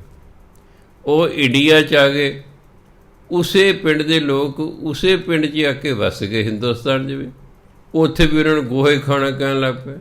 ਅਖੀਰ 'ਤੇ ਉੱਥੋਂ ਜ਼ਮੀਨ ਵੇਚ ਕੇ ਪਤਾ ਵਿਚਾਰੇ ਯੂਪੀ ਨੂੰ ਚਲੇ ਗਏ, ਕਿੱਥੇ ਚਲੇ ਗਏ। ਕਲੰਕ ਲੱਗ ਗਿਆ 2 ਰੁਪਈਏ ਪਿੱਛੇ ਖਾਨਦਾਨ ਨੂੰ ਕਲੰਕ ਲੱਗ ਕੇ। ਕਿਹਦੇ ਘਰ ਜਾਣਾ? ਉਹ ਗੋਹੇ ਖਾਣੇ ਹੁੰਦੇ। ਜਿਹਨੂੰ ਨਹੀਂ ਪਤਾ ਉਹ ਪੁੱਛੂਗਾ ਵੀ ਇਹਨੂੰ ਗੋਹੇ ਖਾਣਾ ਕਿਉਂ ਕਹਿੰਦੇ ਨੇ। ਸੋ ਕਹਿੰਦੇ ਤੂੰ ਨਾਮ ਧਨ ਇਕੱਠਾ ਕਰ, ਤੇਰੇ ਕੁਲ ਨੂੰ ਤੇਰੇ ਖਾਨਦਾਨ ਨੂੰ ਕੋਈ ਗਾਲ ਕੋਈ ਕਲੰਕ ਨਹੀਂ ਲੱਗੇਗਾ। ਜੋ ਸਿਮਰਨਦੇ ਸਾਈਏ, ਜਿਹੜੇ ਮਾਲਕ ਦਾ ਪਰਮਾਤਮਾ ਦਾ ਸਿਮਰਨ ਕਰਦੇ ਹਨ, ਜੋ ਸਿਮਰਨਦੇ ਸਾਈਏ, ਜਿਹੜੇ ਪਰਮਾਤਮਾ ਦਾ ਸਿਮਰਨ ਕਰਦੇ ਹਨ, ਨਰਕ ਨਾ ਸੇਈ ਪਾਈਏ। ਕਿਆ ਰੱਖਣੇ? ਸੇਈ ਬਹੁਵਚਨ ਹੈ, ਸੋਈ ਇੱਕ ਵਚਨ ਹੁੰਦਾ, ਸੇਈ ਬਹੁਵਚਨ ਹੁੰਦਾ, ਇਸ ਲਈ ਪਾਈਏ ਨਹੀਂ ਹੋ ਸਕਦਾ। ਪਾਈਏ ਇੱਕ ਵਚਨ ਹੋ ਜਾਏਗਾ। ਪਾਈਏ ਜੋ ਸਿਮਰਨਦੇ ਸਾਈਏ, ਜਿਹੜਾ ਪਰਮਾਤਮਾ ਦਾ ਸਿਮਰਨ ਕਰਦੇ ਹਨ, ਨਰਕ ਨਾ ਸੇਈ ਪਾਈਏ। ਨਰਕ ਕੱਕੇ ਨੂੰ ਸਾਰੀਏ ਨਰਕ ਵਿੱਚ, ਉਹਨਾਂ ਨੂੰ ਨਰਕ ਵਿੱਚ ਨਹੀਂ ਪਾਇਆ ਜਾਂਦਾ, ਉਹਨਾਂ ਨੂੰ ਨਰਕ ਵਿੱਚ ਨਹੀਂ ਸੁੱਟਿਆ ਜਾਂਦਾ। ਤੱਤੀ ਵਾਉ ਨਾ ਲੱਗੇ, ਜਿਨ ਮਨ ਵੁੱਠਾ ਆਏ ਜੀ। ਵੁੱਠਾਂ ਦਾ ਵਸ ਗਿਆ, ਜਿਨ੍ਹਾਂ ਦੇ ਮਨ 'ਚ ਪਰਮਾਤਮਾ ਆ ਕੇ ਵਸ ਗਿਆ ਨਾ, ਤੱਤੀ ਵਾਉ ਨਾ ਲੱਗੇ, ਉਹਨਾਂ ਨੂੰ ਤੱਤੀ ਵਾਹ ਨਹੀਂ ਲੱਗਦੀ। ਭਾਵ ਉਹਨਾਂ ਦਾ ਕੋਈ ਨੁਕਸਾਨ ਨਹੀਂ ਕਰ ਸਕਦਾ, ਉਹਨਾਂ ਦਾ ਕੋਈ ਨੁਕਸਾਨ ਨਹੀਂ ਹੁੰਦਾ, ਜਿਨ੍ਹਾਂ ਦੇ ਅੰਦਰ ਪਰਮਾਤਮਾ ਆ ਕੇ ਵਸ ਜਾਂਦਾ। ਤੁਸੀਂ ਕਹੋਗੇ ਜੀ ਪਰਮਾਤਮਾ ਪਹਿਲੇ ਇਹਨਾਂ ਅੰਦਰ ਵਸਦਾ ਹੈ। ਇੱਕ ਵਾਰ ਤੁਸੀਂ ਕਹਿ ਰਹੇ ਪਰਮਾਤਮਾ ਸਾਰਿਆਂ ਦੇ ਅੰਦਰ ਵਸਦਾ ਹੈ, ਫਿਰ ਜੋ ਪਹਿਲੇ ਹੀ ਵਸਿਆ ਹੋਇਆ ਫਿਰ ਉਹ ਕੀ ਵਸੇਗਾ? ਨਹੀਂ, ਇੱਥੇ ਭਾਵ ਹੈ ਪ੍ਰਗਟ ਹੋ ਜਾਣਾ। ਪਰਮਾਤਮਾ ਉਹਨਾਂ ਦੇ ਅੰਦਰ ਪ੍ਰਗਟ ਹੋ ਜਾਂਦਾ। ਪ੍ਰਗਟ ਚੀਜ਼ ਤੋਂ ਹੀ ਆਪਾਂ ਲਾਭ ਉਠਾ ਸਕਦੇ ਹਾਂ। ਜਿੰਨਾ ਚਿਰ ਅੱਗ ਗੁਪਤ ਰੂਪ ਵਿੱਚ ਦਰਖਤ 'ਚ, ਅਸੀਂ ਉਸ ਤੋਂ ਕੋਈ ਫਾਇਦਾ ਨਾ ਉਠਾ ਸਕੇ। ਜਦੋਂ ਪ੍ਰਗਟ ਹੋ ਕੇ ਦੇਖੋ ਕਿੰਨੇ ਅੱਗ ਨਾਲ ਫਾਇਦੇ ਹੋ ਗਏ। ਇਸ ਤਰ੍ਹਾਂ ਪਾਣੀ ਵੀ ਧਰਤੀ ਦੇ ਵਿੱਚ ਸੀ, ਲੱਖਾਂ ਸਾਲਾਂ ਤੱਕ ਪਤਾ ਹੀ ਨਹੀਂ ਸੀ ਕਿਸੇ ਨੂੰ ਕਿ ਧਰਤੀ 'ਚ ਪਾਣੀ ਹੈ। ਇਸ ਲਈ ਤਾਂ ਕੋਈ ਫਾਇਦਾ ਨਾ ਉਠਾ ਸਕੇ। ਵਿਚਾਰੇ ਦਰਿਆਵਾਂ ਦਾ ਪਾਣੀ ਪੀਂਦੇ, ਛੱਪੜਾਂ ਦਾ ਪੀ ਲਿਆ, ਸਰੋਵਰ ਦਾ ਪੀ ਲਿਆ, ਦਰਿਆਵਾਂ ਦਾ ਪਾਣੀ, ਇਸ ਤਰ੍ਹਾਂ ਗੁਜ਼ਾਰਾ ਕਰਦੇ ਸਨ। ਜਦੋਂ ਪਤਾ ਲੱਗਾ ਧਰਤੀ ਹੇਠਾਂ ਪਾਣੀ ਹੈ, ਖੂਹ ਪੁੱਟੇ ਗਏ, ਨਲਕੇ ਲੱਗ ਗਏ, ਟਿਊਬਵੈੱਲ ਲੱਗ ਗਏ, ਕਿੰਨਾ ਫਾਇਦਾ ਹੋ ਗਿਆ। ਇਸ ਤਰ੍ਹਾਂ ਬੰਦਾ ਪਰਮਾਤਮਾ ਨੂੰ ਆਪਣੇ ਅੰਦਰੋਂ ਪ੍ਰਗਟ ਕਰ ਲੈਂਦਾ। ਸੇ ਸੁੰਦਰ ਸੋਹਣੇ, ਸਾਧ ਸੰਗ ਜਿਨ ਬਹਿਣੇ, ਹਰ ਤਨ ਜਿਨੀ ਸੰਜਿਆ, ਸਈ ਗੰਭੀਰ ਅਪਾਰ ਜੀਓ। ਕਹਿੰਦੇ ਸਈ ਸੁੰਦਰ ਸੋਹਣ, ਸਈ ਬਹੁਵਚਨ ਉਹ ਸੁੰਦਰ ਹਨ, ਉਹ ਸੋਹਣੇ ਹਨ। ਕੌਣ? ਸਾਧ ਸੰਗ ਜਿਨ ਬਹਿਣੇ, ਜਿਹੜੇ ਸਤ ਸੰਗ 'ਚ ਆ ਕੇ ਬੈਠਦੇ ਹਨ, ਜਿਹੜੇ ਸਾਧੂ ਦੀ ਗੁਰੂ ਦੀ ਸੰਗਤ 'ਚ ਆ ਕੇ ਬੈਠਦੇ ਹਨ। ਕਹਿੰਦੇ ਉਹ ਸੋਹਣੇ ਨੇ, ਉਹ ਸੁੰਦਰ ਨੇ, ਭਾਵ ਚੰਗੇ ਨੇ। ਇਹ ਨਹੀਂ ਕਿਸੇ ਸਾਸਾਂ ਜਾ ਕੇ ਕੋਈ ਸੋਹਣੇ ਹੋ ਜਾਣੇ, ਕਾਲੇ ਤੋਂ ਗੋਰੇ ਹੋ ਜਾਣਗੇ, ਨਹੀਂ। ਚੰਗੇ ਤੋਂ ਭਾਵ ਹੈ ਇਹ ਆਪਾਂ ਕਹਿੰਦੇ ਉਹਦੀ ਆਵਾਜ਼ ਬੜੀ ਮਿੱਠੀ ਹੈ। ਇਹ ਨਹੀਂ ਕੋਈ ਖਾਣ 'ਚ ਮਿੱਠੀ ਹੈ ਕੋਈ, ਪਰ ਆਵਾਜ਼ ਬੜੀ ਸੁਰੀਲੀ ਹੈ। ਉਹ ਸੁੰਦਰ ਨੇ, ਉਹੀ ਅਸਲ 'ਚ ਸੋਹਣੇ ਨੇ, ਜਿਹੜੇ ਸਾਧੂ ਦੀ ਸੰਗਤ 'ਚ, ਗੁਰੂ ਦੀ ਸੰਗਤ 'ਚ ਆ ਕੇ ਬੈਠਦੇ ਹਨ। ਹਰ ਤਨ ਜਿਨੀ ਸੰਜਿਆ, ਸੰਜਿਆ ਮੈਨੇ ਇਕੱਠਾ ਕੀਤਾ। ਜਿਨ੍ਹਾਂ ਨੇ ਨਾਮ ਧਨ ਇਕੱਠਾ ਕੀਤਾ ਨਾ, ਸਹੀ ਗੰਭੀਰ ਅਪਾਰ ਜੀਓ, ਉਹ ਬਹੁਤ ਗੰਭੀਰ ਹਨ। ਉਹ ਚੁਲਬਲੇ ਸੁਭਾਅ ਦੇ ਨਹੀਂ ਹੈਗੇ, ਉਹ ਤਾਂ ਬਹੁਤ ਸਿਆਣੇ ਹਨ। ਜਿਹੜੇ ਗੰਭੀਰ ਲੋਕ ਨੇ ਹਮੇਸ਼ਾ ਸਿਆਣੀ ਗੱਲਾਂ, ਜਿਹੜੇ ਸਿਆਣੇ ਲੋਕ ਨੇ ਹਮੇਸ਼ਾ ਗੰਭੀਰ ਹੁੰਦੇ ਨੇ। ਸਿਆਣਾ ਬੰਦਾ ਕਦੇ ਫਾਲਤੂ ਗੱਲਾਂ ਨਹੀਂ ਕਰਦਾ। ਦੂਜੇ ਲੋਕ ਸਾਰਾ ਦਿਨ ਜਬਲੀਆਂ ਮਾਰਦੇ ਰਹਿੰਦੇ। ਸਿਆਣਾ ਬੰਦਾ ਜਦੋਂ ਗੱਲ ਕਰਦਾ ਬਸ ਸਿਰੇ ਦੀ ਗੱਲ ਕਰਦਾ। ਮੈਂ ਇੱਕ ਸਕੂਲ 'ਚ ਜਾ ਕੇ ਟੀਚਰ ਲੱਗਾ, ਮਹਿੰਦਰਗੜ੍ਹ ਜ਼ਿਲ੍ਹੇ 'ਚ। ਇੱਕ ਉੱਥੇ ਟੀਚਰ ਸੀ, 12 ਜਮਾਤਾਂ 'ਚ ਪੜ੍ਹਿਆ ਸੀ, 8ਵੀਂ ਤੱਕ ਪੜ੍ਹਾਇਆ ਕਰਦਾ ਸੀ ਇੰਗਲਿਸ਼। ਜਦੋਂ ਉਹ ਬੋਲਣ ਲਈ ਉੱਠਿਆ ਨਾ, ਸਾਰੇ ਸਕੂਲ ਨੇ ਤਾੜੀਆਂ ਵਜਾਉਣੀਆਂ ਸ਼ੁਰੂ ਕਰਤੀਆਂ। ਮੈਂ ਯਾਰ ਇਹਦਾ ਮਤਲਬ ਕਿਆ ਜ਼ਬਰਦਸਤ ਬੋਲਦਾ ਹੋਏਗਾ। ਅਜੇ ਬੋਲਿਆ ਨਹੀਂ, ਬੋਲਣਾ ਸ਼ੁਰੂ ਨਹੀਂ ਕੀਤਾ, ਉੱਠੇ ਹੀ ਬੋਲਣ ਲਈ, ਸਾਰੇ ਸਕੂਲ ਦੇ ਬੱਚੇ ਤਾੜੀਆਂ ਮਾਰਨ ਲੱਗ ਪਏ। ਹਾਂ ਵਿਆਹ ਫਲਾਣਾ ਸਰ ਹੁਣ ਬੋਲੇਗਾ। ਮੈਂ ਗੱਲ ਵੀ ਨਹੀਂ, ਅਸਲ ਇਹੀ ਸੋਹਣੇ ਨੇ, ਇਹੀ ਸੁੰਦਰ ਨੇ, ਇਹੀ ਗੰਭੀਰ ਨੇ। ਹਰ ਅਮਿਓ ਰਸਾਇਣ ਪੀਵੀਐ, ਮੂੰਹ ਡਿਠੈ ਜਨ ਕੈ ਜੀਵੀਐ। ਕਾਰਜ ਸਭ ਸਵਾਰ ਲੈ, ਨਿਤ ਪੂਜੋ ਗੁਰ ਕੇ ਪਾਮ ਜੀਓ। ਪਾਮ ਹਿੰਦੀ ਦਾ ਸ਼ਬਦ ਹੈ ਪੈਰ। ਹਰ ਅਮਿਓ, ਅਮਿਓ ਹੁੰਦਾ ਅੰਮ੍ਰਿਤ, ਰਸਾਇਣ ਹੁੰਦਾ ਰਸਾਂ ਦਾ ਘਰ, ਬਹੁਤ ਸਵਾਦ। ਹਰ ਅਮਿਓ ਰਸਾਇਣ ਪੀਵੀ ਹੈ, ਜਿਹੜਾ ਨਾਮ ਅੰਮ੍ਰਿਤ ਨੂੰ ਪੀਂਦਾ ਹੈ। ਨਾਮ ਅੰਮ੍ਰਿਤ ਰਸਾਂ ਦਾ ਘਰ ਹੈ। ਜਿਹੜੇ ਇਸ ਰਸਾਂ ਦੇ ਘਰ ਨਾਮ ਅੰਮ੍ਰਿਤ ਨੂੰ ਪੀਂਦਾ ਹੈ, ਮੂੰਹ ਡਿਠੈ ਜਨ ਕੈ ਜੀਵੀਐ, ਉਹਨੂੰ ਕਹਿੰਦੇ ਨੇ ਜਨ। ਇਹੋ ਜਿਹੇ ਵਿਅਕਤੀ ਦਾ, ਇਹੋ ਜਿਹੇ ਜਨ ਦਾ ਕਿ ਦਰਸ਼ਨ ਕਰਕੇ ਬੰਦਾ ਜਿਉਂਦਾ, ਦਰਸ਼ਨ ਕਰਕੇ ਜਿਉਂਦਾ ਹੈ, ਚੜ੍ਹਦੀਆਂ ਕਲਾਂ 'ਚ ਹੋ ਜਾਂਦਾ ਹੈ। ਮਨੁੱਖ ਢਹਿੰਦੀਆਂ ਕਲਾਂ 'ਚ ਗੁਰੂ ਦੇ ਦਰਸ਼ਨ ਕਰਕੇ ਚੜ੍ਹਦੀਆਂ ਕਲਾਂ 'ਚ ਹੋ ਜਾਂਦਾ ਹੈ। ਇਹੋ ਜਿਹੇ ਵਿਅਕਤੀ ਜਿਹੜੇ ਨਾਮ ਰਸ ਪੀਂਦੇ ਨੇ, ਕਹਿੰਦੇ ਉਹਨਾਂ ਦੇ ਦਰਸ਼ਨ ਕਰਕੇ ਜਿਉਂਦਾ ਹੁੰਦਾ ਬੰਦਾ, ਪਰ ਮਨ ਖੁਸ਼ ਹੋ ਜਾਂਦਾ ਹੈ। ਕਾਰਜ ਸਭ ਸਵਾਰ ਲੈ, ਨਿਤ ਪੂਜੋ ਗੁਰ ਕੇ ਪਾਮ ਜੀ। ਹਮੇਸ਼ਾ ਗੁਰੂ ਦੇ ਚਰਨਾਂ ਦੀ ਸੇਵਾ ਕਰੋ ਅਤੇ ਆਪਣੇ ਕਾਰਜ ਸਵਾਰ ਲਓ, ਸਾਰੇ ਕਾਰਜ ਸਵਾਰ ਲਓ। ਕਹਿੰਦੇ ਗੁਰੂ ਦੇ ਚਰਨਾਂ ਦੀ ਸੇਵਾ ਕਰੋ। ਹੁਣ ਤੁਸੀਂ ਕਹੋਗੇ ਜੀ ਜਦੋਂ ਤਾਂ 10ਵੇਂ ਪਾਤਸ਼ਾਹ ਤੱਕ ਸਨ, ਉਹ ਤਾਂ ਮੰਨਿਆ ਵੀ ਗੁਰੂ ਦੇ ਚਰਨ ਸਨ। ਹੁਣ ਤਾਂ ਸਾਡਾ ਗੁਰੂ ਗ੍ਰੰਥ ਸਾਹਿਬ ਹੈ, ਇਹਦੇ ਚਰਨ ਹੈ ਨਹੀਂ। ਕਈ ਭੁਲੇਖੇ ਨਾਲ ਵਿਚਾਰੇ ਨਾ ਆ ਮੰਜੀ ਸਾਹਿਬ ਦੇ ਪਾਵੇ ਹੀ ਘੁੱਟੀ ਜਾਂਦੇ ਹੁੰਦੇ ਨੇ। ਜਿਹਨਾਂ ਨਹੀਂ ਨਾ ਪਤਾ, ਉਹ ਇਹ ਮੰਜੀ ਸਾਹਿਬ ਦੇ ਪਾਵਿਆਂ ਨੂੰ ਚਰਨ ਸਮਝ, ਮੈਂ ਕਈਆਂ ਨੂੰ ਨਾ ਘੁੱਟਦੇ ਵੇਖਿਆ। ਇਹ ਕਵਿਤਾ ਹੈ। ਕਵਿਤਾ ਦੇ ਸ਼ਬਦੀ ਅਰਥ ਹੋਰ ਹੁੰਦੇ ਨੇ, ਭਾਵ ਅਰਥ ਹਮੇਸ਼ਾ ਹੋਰ ਹੁੰਦਾ ਹੈ। ਇੱਥੇ ਗੁਰੂ ਦੇ ਚਰਨਾਂ ਨੂੰ ਪੂਜਣ ਤੋਂ ਭਾਵ ਹੈ ਗੁਰੂ ਦਾ ਸਤਿਕਾਰ ਕਰਨਾ। ਫਿਰ ਗੁਰੂ ਮਹਾਰਾਜ ਜੋ ਕਹਿੰਦੇ ਨੇ ਮੰਨਣਾ। ਅਸਲ ਮੰਨਣਾ ਹੀ ਪੂਜਾ ਹੈ, ਮੰਨਣਾ ਹੀ ਅਸਲ ਵਿੱਚ ਪੂਜਾ ਹੁੰਦੀ ਹੈ। ਸੋ ਜਿਹੜੇ ਗੁਰਬਾਣੀ ਨੂੰ ਮੰਨਦੇ ਹਨ, ਗੁਰੂ ਦੀ ਗੱਲ ਨੂੰ ਮੰਨਦੇ ਹਨ, ਸਮਝੋ ਗੁਰੂ ਦੇ ਚਰਨ ਪੂਜ ਰਹੇ ਹਨ। ਅਤੇ ਜਿਹੜਾ ਇਸ ਤਰ੍ਹਾਂ ਕਰਦਾ ਉਹ ਆਪਣੇ ਸਾਰੇ ਕਾਰਜ ਸਵਾਰ ਲੈਂਦਾ ਹੈ। ਅੱਗੇ ਕਹਿੰਦੇ ਜੋ ਹਰ ਕੀਤਾ ਆਪਣਾ, ਤਿਨੇ ਗੁਸਾਈ ਜਪਣਾ। ਸਾਈਂ ਮਾਲਕ ਨੂੰ ਕਹਿੰਦੇ, ਗੋ ਧਰਤੀ ਨੂੰ ਕਹਿੰਦੇ ਨੇ, ਸ੍ਰਿਸ਼ਟੀ ਦੇ ਮਾਲਕ ਨੂੰ ਕਹਿੰਦੇ ਗੁਸਾਈ। ਇੱਕ ਸ਼ਬਦ ਹੁੰਦਾ ਗੋਬਿੰਦ।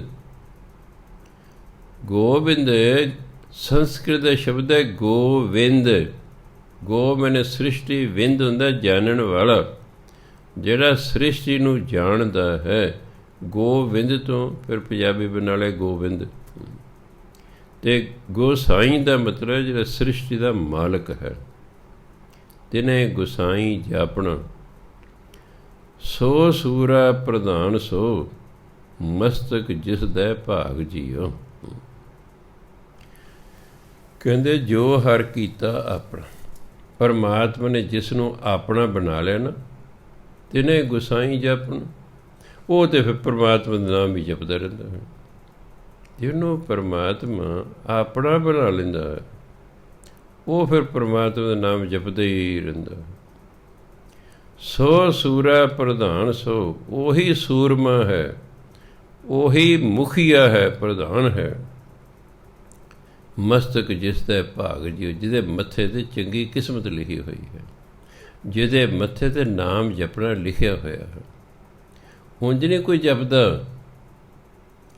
ਅਸੀਂ ਜ਼ਿੰਦਗੀ 'ਚ ਕੀ ਕਰਨਾ ਉਹ ਸਾਡੇ ਪਹਿਲਾਂ ਹੀ ਲਿਖਿਆ ਹੋਇਆ ਹੈ।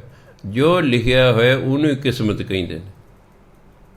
ਜੋ ਲਿਖਿਆ ਹੋਇਆ, ਮੱਥੇ 'ਤੇ ਵੀ ਲਿਖਿਆ ਹੋਇਆ ਹੈ, ਹੱਥਾਂ 'ਤੇ ਵੀ ਲਿਖਿਆ ਹੋਇਆ ਹੈ, ਪੈਰਾਂ 'ਤੇ ਵੀ ਲਿਖਿਆ ਹੋਇਆ ਹੈ।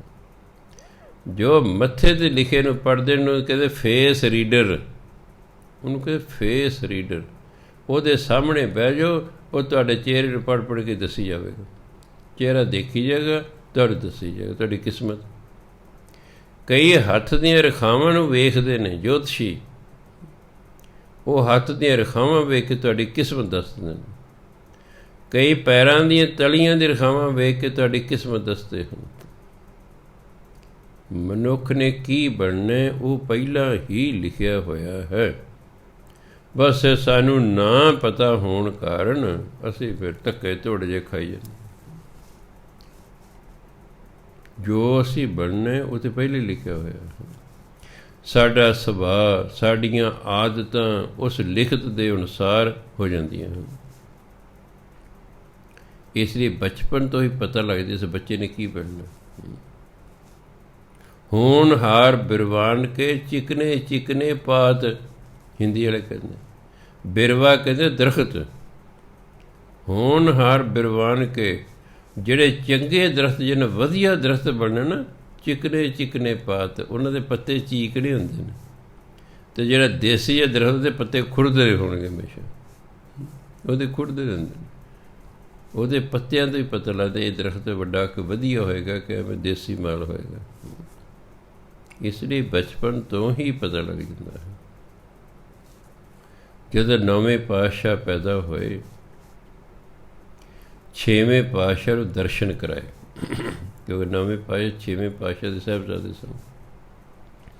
ਛੇਵੇਂ ਪਾਤਸ਼ਾਹ ਨੇ ਜਦੋਂ ਗੁਰੂ ਤੇਗ ਬਹਾਦਰ ਮਹਾਰਾਜ ਦਾ ਚਿਹਰਾ ਦੇਖਿਆ ਨਾ, ਕਹਿੰਦੇ ਇਹ ਮੇਰਾ ਪੁੱਤਰ ਬਹੁਤ ਵੱਡਾ ਸੂਰਮਾ ਹੋਏਗਾ, ਬਹੁਤ ਵੱਡਾ ਭਗਤ ਹੋਏਗਾ ਅਤੇ ਹਿੰਦੁਸਤਾਨ ਦਾ ਰੱਖਿਅਕ ਹੋਵੇਗਾ, ਹਿੰਦੂਆਂ ਦਾ ਰੱਖਿਅਕ ਹੋਵੇਗਾ। ਪਹਿਲੇ ਹੀ ਕਹਿਤਾ, ਕਿਉਂਕਿ ਇਸਤਰੀ ਹੋਣਾ ਸੀ।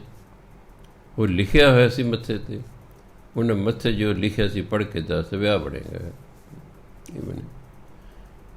ਜੋਤਸ਼ੀ ਜਿਹੜਾ ਹੈ ਹੱਥ ਦੇ ਰੇਖਾਵਾਂ ਵੇਖਦੇ ਨੇ, ਉਹ ਵੇਖ ਕੇ ਦੱਸ ਤੂੰ ਆਹ ਹੋਏਗਾ, ਤੂੰ ਆਹ ਹੋਏਗਾ, ਤੂੰ ਆਹ ਹੋਏਗਾ। ਬਾਕੀ ਗਿਆਨ 'ਤੇ ਨਿਰਭਰ ਕਰਦਾ। ਇੱਕ ਪ੍ਰਾਇਮਰੀ ਟੀਚਰ ਹੈ, ਇੱਕ ਹਾਈ ਸਕੂਲ ਦਾ ਟੀਚਰ ਹੈ, ਇੱਕ ਕਾਲਜ ਦਾ ਪ੍ਰੋਫੈਸਰ ਹੈ, ਇੱਕ ਯੂਨੀਵਰਸਿਟੀ ਦਾ ਪ੍ਰੋਫੈਸਰ ਹੈ। ਚਾਰਾਂ ਦੇ ਗਿਆਨ 'ਚ ਫਰਕ ਹੋਏਗਾ, ਚਾਰਾਂ ਦੇ ਗਿਆਨ 'ਚ ਫਰਕ ਹੁੰਦਾ। ਇਸ ਤਰ੍ਹਾਂ ਜੋਤਸ਼ੀਆਂ ਦੇ ਗਿਆਨ 'ਚ ਵੀ ਫਰਕ ਹੁੰਦਾ ਹੈ। ਜਿਹੜੇ ਬਹੁਤ ਸਿਆਣੇ ਜੋਤਸ਼ੀ ਨੇ ਉਹ ਬਹੁਤ ਕੁਝ ਠੀਕ ਦੱਸ ਦਿੰਦੇ ਨੇ। ਸਾਰਾ ਤਾਂ ਕਿਸੇ ਦਾ ਜੀਵਨ ਕੋਈ ਹਰ ਇੱਕ ਦੱਸ ਨਹੀਂ ਸਕਦਾ ਹੈਗਾ, ਪਰ ਬਹੁਤ ਹੱਦ ਤੱਕ ਉਹ ਦੱਸ ਦਿੰਦੇ ਹਨ। ਮੇਰੇ ਕਹਿਣ ਦਾ ਮਤਲਬ ਇਹ ਨਹੀਂ ਕਿ ਤੁਸੀਂ ਜੋਤਸ਼ੀਆਂ ਪਾਸ ਭੱਜੇ ਫਿਰੋ, ਕਿਉਂਕਿ ਮੈਨੂੰ ਸਹਿ ਸੁਭਾਅ ਇੱਕ ਜੋਤਸ਼ੀ ਨੇ 5 ਗੱਲਾਂ ਦੱਸੀ। ਮੈਂ ਗਿਆ ਨਹੀਂ ਸੀ ਉਸ ਤੋਂ ਪੁੱਛਣ, ਮੈਂ ਤਾਂ ਉਹਦੇ ਘਰ ਸਿਰ ਸੁਕਾਉਣ ਗਿਆ ਸੀ। ਉਹਦੇ ਵਿਹੜੇ 'ਚ ਪਹਿਲਾਂ ਧੁੱਪ ਆਉਂਦੀ ਸੀ, ਮੇਰੇ ਬਾਅਦ ਦੁਪਹਿਰ ਤੋਂ ਬਾਅਦ ਧੁੱਪ ਆਉਂਦੀ ਸੀ। ਮੈਂ ਚਲ ਸਾਹਮਣੇ ਘਰ ਹੈ, ਬਿਲਕੁਲ ਆਮਣੇ ਸਾਹਮਣੇ ਦਰਵਾਜ਼ੇ ਸਨ। ਮੈਂ ਉਹਦੇ ਕੋਲ ਬੈਠ ਕੇ, ਮੈਂ ਜੀ ਪੰਡਿਤ ਜੀ ਮੈਂ ਸਿਰ ਸੁਕਾ, ਹਾਂ ਕਹਿੰਦਾ ਮਾਸਟਰ ਜੀ ਸੁਕਾ ਲਓ, ਸੁਕਾ ਲਓ। ਮੇਰੇ ਮੂੰਹ ਸਹਿ ਸੁਭਾਅ ਨੇ, ਪੰਡਿਤ ਜੀ ਤੁਹਾਡੇ ਕੋਲ ਬੜੀ ਦੁਨੀਆ ਆਉਂਦੀ ਹੈ। ਕਹਿੰਦਾ ਤੁਸੀਂ ਹੀ ਨਹੀਂ ਕਦੇ ਆਏ। ਮੈਂ ਹੱਸਦਿਆਂ ਕਹਿੰਦਾ ਸਮਝੋ ਮੈਂ ਵੀ ਆ ਗਿਆ, ਮੈਂ ਹੁਣ ਵਿਹਲਾ ਹੀ ਹਾਂ, ਚੱਲ ਕੋਈ ਕਰਨੀ। ਉਹ ਮੇਰਾ ਹੱਥ ਦੇਖਣ ਲੱਗ ਗਿਆ। ਉਹਨੇ ਮੈਨੂੰ 5 ਗੱਲਾਂ ਦੱਸੀਆਂ, ਜਿਹੜੇ ਸਾਲ 'ਚ ਦੱਸੀਆਂ ਵੀ ਆਹ ਫਲਾਣੇ ਸੰਨ 'ਚ ਆਹ ਹੋਏਗਾ, ਫਲਾਣੇ ਸੰਨ 'ਚ ਆਹ ਹੋਏਗਾ, ਫਲਾਣੇ ਸੰਨ, ਹੂ ਬਹੂ ਉਸੇ ਤਰ੍ਹਾਂ ਹੀ ਉਹ 5 ਗੱਲਾਂ ਸੱਚ ਹੋ ਗਈਆਂ। ਇਹ ਤਾਂ ਬਸ ਜੋਤਸ਼ੀ ਕਿਸਮਤ ਤੇ ਪਹਿਲੇ ਲਿਖੀ ਹੋਈ ਹੈ, ਸਿਰਫ ਉਹ ਤੇ ਉਹਨੂੰ ਪੜ੍ਹ ਕੇ ਦੱਸਦੇ। ਪਰਮਾਤਮਾ ਨੇ ਹਰ ਇਨਸਾਨ ਦੀ ਕਿਸਮਤ ਪਹਿਲੇ ਲਿਖ ਦਿੱਤੀ, ਉਹਦੇ ਅਨੁਸਾਰ ਮਨੁੱਖ ਫਿਰ ਉਹਦਾ ਸੁਭਾਅ ਹੋ ਜਾਂਦਾ, ਉਹਦੀ ਆਦਤ ਹੋ ਜਾਂਦੀ। ਸੋ ਗੁਰੂ ਮਹਾਰਾਜ ਕਹਿੰਦੇ, ਮਨ ਮੰਦੇ ਪ੍ਰਭ ਅਵਗਾਹੀਆ, ਇਹਨੂੰ ਅਵਗਾਹੀਆ ਪੜ੍ਹਨਾ। ਅਵਗਾਹੀਆ ਦਾ ਵਿਚਾਰਿਆ, ਵਿਚਾਰ ਕੀਤਾ। ਮਨ ਮੰਦੇ ਪ੍ਰਭ ਅਵਗਾਹੀਆ, ਇਹ ਰਸ ਭੋਗਣ ਪਾਤਸ਼ਾਹੀਆਂ। ਇਹ ਪਾਤਸ਼ਾਹੀਆਂ ਪੜ੍ਹਨੇ ਕਿਉਂਕਿ ਬਹੁਵਚਨ। ਇਹ ਜਦੋਂ ਈੜੀ ਲਾਂ ਹਾਏ ਨੂੰ ਸਿਹਾਰੀ ਹੋਵੇ ਤਾਂ ਇਹ ਸ਼ਬਦ ਬਹੁਵਚਨ ਹੋ ਜਾਂਦਾ ਹੈ। ਜੇ ਈੜੀ ਲਾਂ ਹਾਹਾ ਕਰਨ ਦਾ ਇਹ, ਉਹ ਇੱਕ ਵਚਨ ਸੀ ਇਸਤਰੀ ਲਿੰਗ। ਜਿਹਦਾ ਈੜੀ ਲਾਂ ਹਾਏ ਨੂੰ ਔਂਕੜ ਇਹ, ਉਹ ਇੱਕ ਵਚਨ ਸੀ ਪੁਲਿੰਗ। ਈੜੀ ਲਾਂ ਹਾਏ ਨੂੰ ਸਿਹਾਰੀ ਇਹ ਬਹੁਵਚਨ, ਚਾਹੇ ਇਸਤਰੀ ਲਿੰਗ ਹੋਵੇ ਚਾਹੇ ਪੁਲਿੰਗ ਹੋਵੇ, ਇਹ ਬਹੁਵਚਨ। ਇਹ ਰਸ ਭੋਗਣ ਪਾਤਸ਼ਾਹੀਆਂ, ਮੰਦਾ ਮੂਲ ਨਾ ਉਪਜਿਓ, ਤਰੇ ਸੱਚੀ ਕਾਰੈ ਲਾਗ ਜੀਓ। ਮਨ ਮੰਦੇ ਪ੍ਰਭ ਅਵਗਾਹੀਆ, ਮੰਦੇ ਮੈਨੇ ਵਿੱਚ, ਜਿਨ੍ਹਾਂ ਮਨ ਵਿੱਚ ਪਰਮਾਤਮਾ ਦੀ ਵਿਚਾਰ ਕੀਤੀ, ਭਾਵ ਸਿਮਰਨ ਕੀਤਾ। ਜਿਹਨਾਂ ਨੇ ਪਰਮਾਤਮਾ ਮਨ ਵਿੱਚ ਪਰਮਾਤਮਾ ਬਾਰੇ ਵਿਚਾਰ ਕੀਤੀ, ਪਰਮਾਤਮਾ ਬਾਰੇ ਸਿਮਰਨ ਕੀਤਾ, ਉਹਨੂੰ ਯਾਦ ਕੀਤਾ, ਇਹ ਰਸ ਭੋਗਣ ਪਾਤਸ਼ਾਹੀਆਂ। ਉਹਨੂੰ ਫਿਰ ਇਹ ਨਾਮ ਜਪ ਜਪ ਕੇ ਪਰਮਾਤਮਾ ਦੇ ਵਿਚਾਰ ਕਰ ਕਰਕੇ ਇੰਨਾ ਰਸ ਆਇਆ ਜਿੰਨਾ ਬਾਦਸ਼ਾਹਾਂ ਨੂੰ ਬਾਦਸ਼ਾਹੀ ਭੋਗ ਕੇ ਆਉਂਦਾ।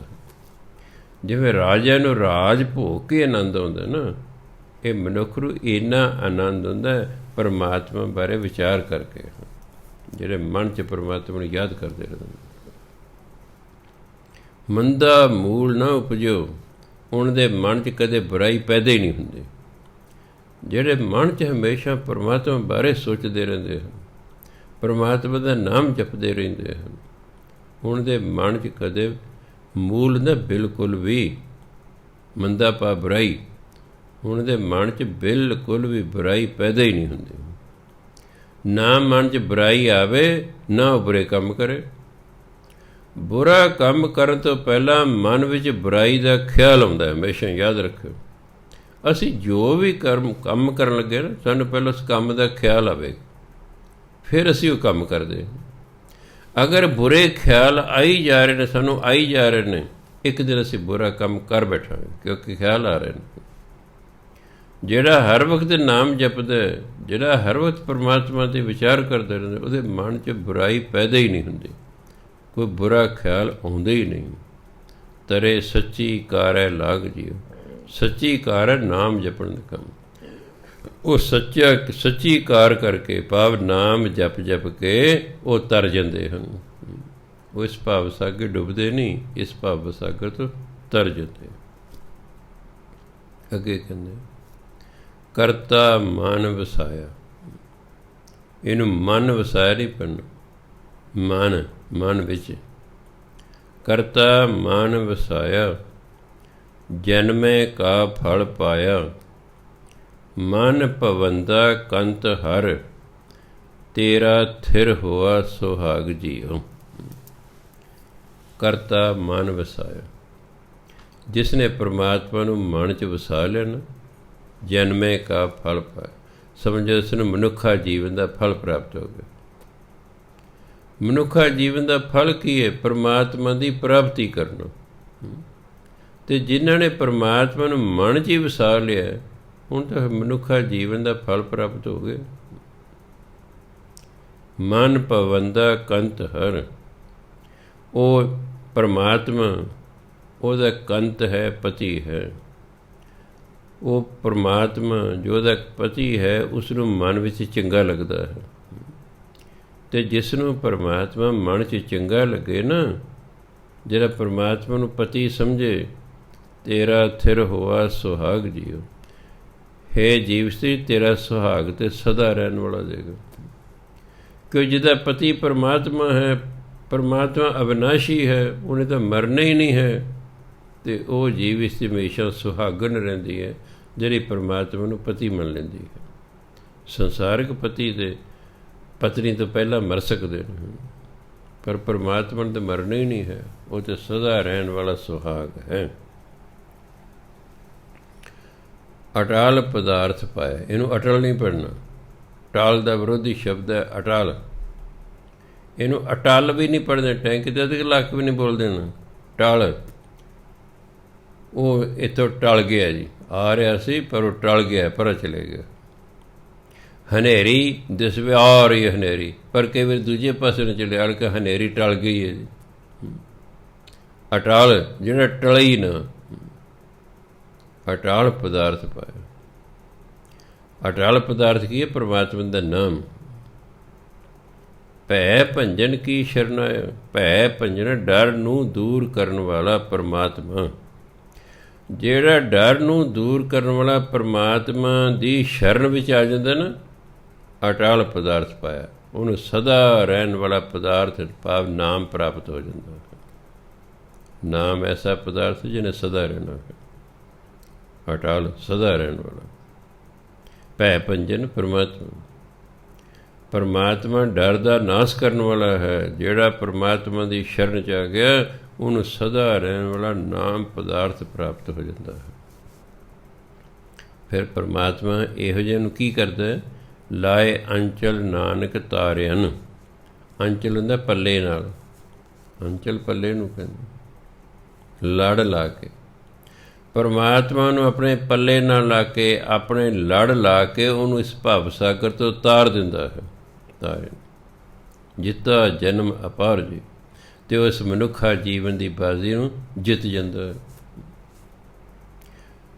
ਜਿਹਨੂੰ ਪਰਮਾਤਮਾ ਆਪਣੇ ਲੜ ਲਾ ਲਏਗਾ ਨਾ, ਉਹ ਮਨੁੱਖਾ ਜੀਵਨ ਦੀ ਬਾਜ਼ੀ ਨੂੰ ਫਿਰ ਜਿੱਤ ਕੇ ਜਾਂਦਾ ਸੀ। ਅਤੇ ਉਹ ਲਾਉਂਦਾ ਕਿਹਨੂੰ ਹੈ? ਜਿਹੜਾ ਉਹਦੀ ਸ਼ਰਨ 'ਚ ਆ ਜਾਂਦਾ ਹੈ, ਜਿਹੜਾ ਉਹਦਾ ਨਾਮ ਜਪਦਾ ਹੈ, ਜਿਹੜਾ ਉਹਦੇ ਨਾਮ ਨੂੰ ਹਿਰਦੇ 'ਚ ਵਸਾ ਲੈਂਦਾ ਹੈ। ਅੱਗੇ ਕਹਿੰਦੇ ਏਕ ਓੰਕਾਰ ਸਤਿਗੁਰ ਪ੍ਰਸਾਦ। ਮਾਝ ਮਹਿਲਾ ਪੰਜਵਾਂ ਘਰ ਤੀਜਾ। ਏਕ ਓੰਕਾਰ ਪਾ ਪਰਮਾਤਮਾ, ਸਤਿਗੁਰ ਪ੍ਰਸਾਦ। ਪਰਮਾਤਮਾ ਗੁਰੂ ਦੀ ਕਿਰਪਾ ਨਾਲ ਮਿਲਦਾ ਹੈ।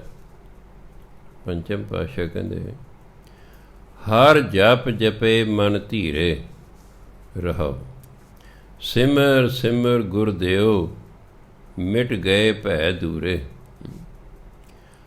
ਹਰ ਜਪ ਜਪੇ ਮਨ ਧੀਰੇ, ਜਿਹੜਾ ਮਨ ਦੇ ਵਿੱਚ ਨਾਮ ਜਪਦਾ ਰਹਿੰਦਾ, ਜਪਦਾ ਰਹਿੰਦਾ, ਉਹਨੂੰ ਧੀਰਜ ਆ ਜਾਂਦਾ। ਧੀਰਜ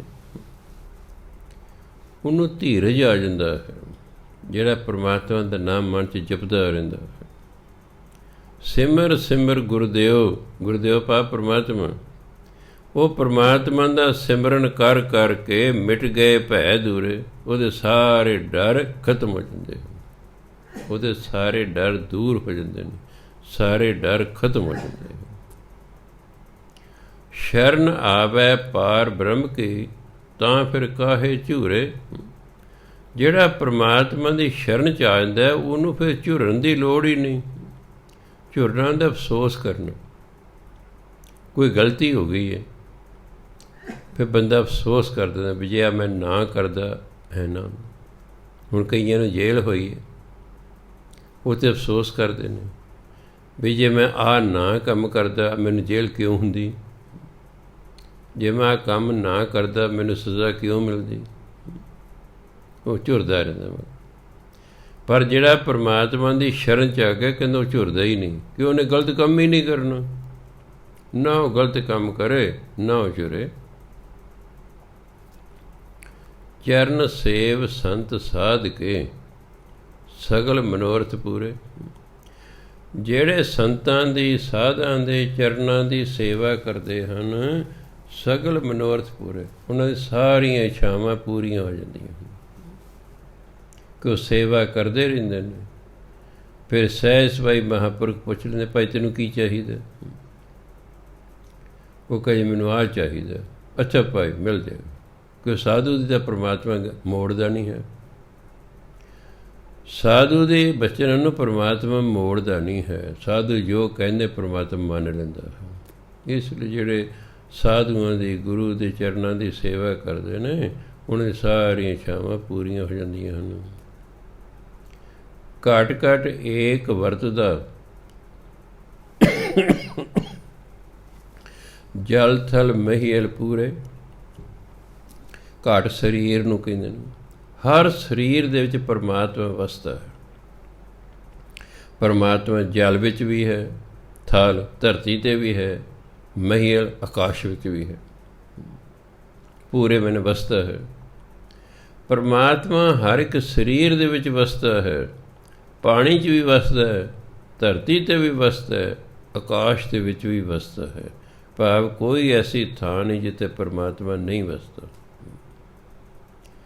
ਪਾਪ ਵਿਨਾਸ਼ਨ ਸੇਵਿਆ ਪਵਿੱਤਰ ਸੰਤਨ ਕੀ ਧੂਰੇ। ਪਾਪ ਵਿਨਾਸ਼ਨ, ਪਾਪਾਂ ਦਾ ਨਾਸ਼ ਕਰਨ ਵਾਲਾ ਪਰਮਾਤਮਾ ਜਿਹੜਾ ਨਾਮ ਹੈ ਨਾ, ਇਹ ਸਾਡੇ ਪਾਪਾਂ ਦਾ ਨਾਸ਼ ਕਰਦਾ ਹੈ। ਪਾਪਾਂ ਕਾਰਨ ਹੀ ਸਾਡੀ ਜ਼ਿੰਦਗੀ 'ਚ ਦੁੱਖ ਹੈ। ਜਿਹੜਾ ਜਦੋਂ ਸਾਡੀ ਜ਼ਿੰਦਗੀ ਸੁੱਖ ਆਉਂਦਾ ਹੈ, ਇਹਦਾ ਮਤਲਬ ਕਿਸੇ ਪੁੰਨ ਕਰਮ ਦੀ ਵਾਰੀ ਆ ਗਈ ਹੈ, ਅਸੀਂ ਸੁਖੀ ਹੋ ਗਏ। ਕਈ ਵਾਰੀ ਬੰਦਾ ਸੁਖੀ ਹੁੰਦਾ, ਸਭ ਕੁਝ ਠੀਕ ਹੁੰਦਾ ਹੈ, ਅਚਾਨਕ ਹੀ ਸਭ ਕੁਝ ਗੜਬੜ ਹੋ ਜਾਂਦੀ ਹੈ। ਉਹ ਪਾਪ ਕਰਮ ਦੀ ਵਾਰੀ ਆ ਜਾਂਦੀ ਹੈ, ਫਿਰ ਹੁਣ ਉਹ ਭੋਗਣਾ। ਅਤੇ ਪਾਪ ਵਿਨਾਸ਼ਨ ਕੌਣ ਹੈ? ਪਰਮਾਤਮਾ।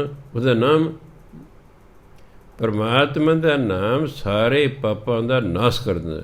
ਜਦ ਸਾਡੇ ਪਾਪ ਹੀ ਖਤਮ ਹੋ ਗਏ ਤਾਂ ਪਾਪਾ ਕਰ ਜੋ ਦੁੱਖ ਹੋਣਾ ਸੀ ਆਪੇ ਹੀ ਖਤਮ ਹੋ ਗਿਆ। ਮੰਨ ਲਓ ਮੇਰੀ ਪੇਟ ਦਰਦ ਹੋ ਰਹੀ ਹੈ, ਡਾਕਟਰ ਨੇ ਪਤਾ ਲੱਗ ਗਿਆ ਕਿ ਇਹਦੀ ਪੇਟ ਦਰਦ ਕਿਉਂ ਹੋ ਰਹੀ ਹੈ, ਉਹ ਕਿਉਂ ਦੀ ਦਵਾਈ ਦੇਵੇਗਾ। ਜਿਸ ਕਾਰਨ ਪੇਟ ਦਰਦ ਹੋਈ, ਉਹ ਕਾਰਨ ਨੂੰ ਦੂਰ ਕਰਨ ਲਈ ਦਵਾਈ ਦੇਗਾ। ਉਹ ਕਾਰਨ ਦੂਰ ਹੋ ਜਾਏਗਾ, ਪੇਟ ਦਰਦ ਹਟ ਜਾਏਗੀ। ਇਸ ਤਰ੍ਹਾਂ ਜਿਹੜੇ ਅਸੀਂ ਪਾਪ ਕੀਤੇ ਨੇ, ਉਹਨਾਂ ਕਾਰਨ ਸਾਡੀ ਜ਼ਿੰਦਗੀ ਦੁੱਖ ਹੈ। ਜਦੋਂ ਅਸੀਂ ਨਾਮ ਜਪੀ ਜਾਵਾਂਗੇ, ਜਪੀ ਜਾਵਾਂਗੇ, ਜਪੀ ਜਾਵਾਂਗੇ, ਇੱਕ ਦਿਨ ਉਹ ਪਾਪ ਕਰਮ ਖਤਮ ਹੋ ਜਾਏਗਾ ਅਤੇ ਸਾਡਾ ਦੁੱਖ ਆਪਣੇ ਆਪ ਹੀ ਸਮਾਪਤ ਹੋ ਜਾਵੇਗਾ।